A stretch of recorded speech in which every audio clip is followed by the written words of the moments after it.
Hello, good morning.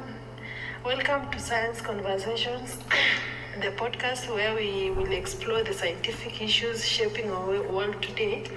I'm your host, Shoni Chepta, and in this episode, we are going to dive into a topic that sparks global discussion on genetically modified organisms. And we are going to ask ourselves some questions. Are they safe? Are they necessary? What does the science actually say? And to unpack this, we have invited a knowledgeable panel of experts. And I have my co-host here, John Chepkemoi. We are going to host this conversation together. I have the panelists around me. The panelists consist of 3 experts. One is Dr. Peter Langat, who is a molecular biologist and who focuses on genetic engineering and plant gene modification. The second one is Professor Josephine Manyeki, a food scientist and nutrition expert who studies GMO food safety, nutritional impacts, and food security. And the third one is I have Dr. Kennedy Masai, who is an environmental biochemist who specializes in ecological impact, biodiversity, and biochemical risk assessment. So, my co-host, you can continue with the questions. Okay, good morning everyone. Good morning. Now, my first question is, what are GMOs? Thank you. A GMO is any organism, plant, animal or microbe, whose genetic material has been altered using biotechnology. Unlike traditional breeding, which is slow and imprecise, genetic modification allows targeted gene changes, such as inserting a gene that makes maize resistant to pests. And if I can add on that, we have that GMO are not just, we have genetically modified bacteria producing insulin.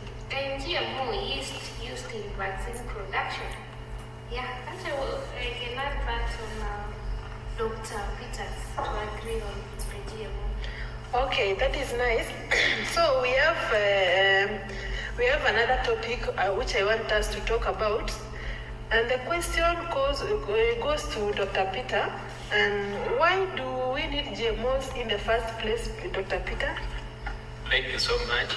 The main reasons include increasing crop yields, enhancing resistance to pest or drought, improving nutritional value, that is vitamin A enriched golden rice, producing medicines and industrial enzymes. That is what I can say. So you see, from a nutrition perspective, GMO can solve micronutrient deficiencies, especially in Africa, where vitamin A and iron are common. Thank you so much, our panelists. So, our third topic is concerning the safety and human health. Now, my question goes to Professor Josephine Manyeki. And this is where controversy begins. Are GMOs safe to eat?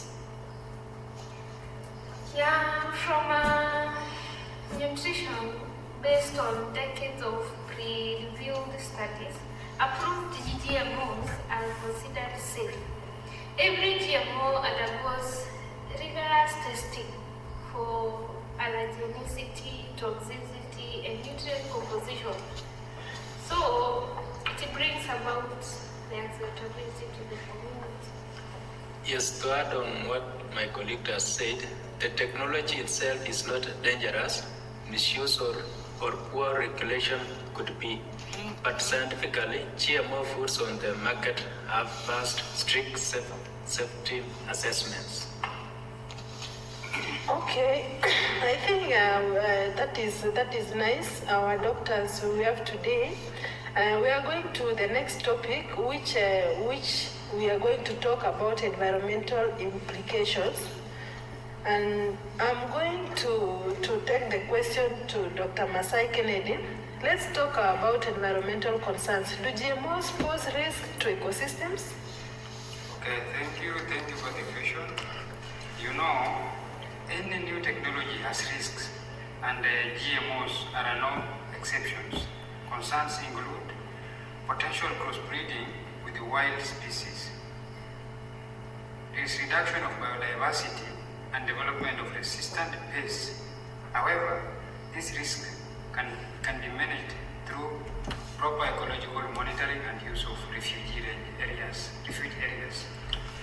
Also, GMOs can reduce pesticides use, which benefits the environment. Oh, that's nice. Now I would like us to move to topic 5 concerning the GMO needs and the public perception. Why does the public fear GMOs so much, Professor Josephine? This is because of the term genetically modified sounds unnatural. Many people don't realize humans have altered crops for thousands of years through selective breeding. And also, social media misinformation also plays a huge role. Yes. Also, education is key. People should understand the science before forming opinions. That is very true. We are now going to almost the final topic of our discussion today, which talks about GMOs and food security in Africa. So Africa faces food shortages. To Professor Manyeki, can GMOs be part of the solution? Absolutely. Drought-resistant and pest-resistant crops can boost yields and reduce losses.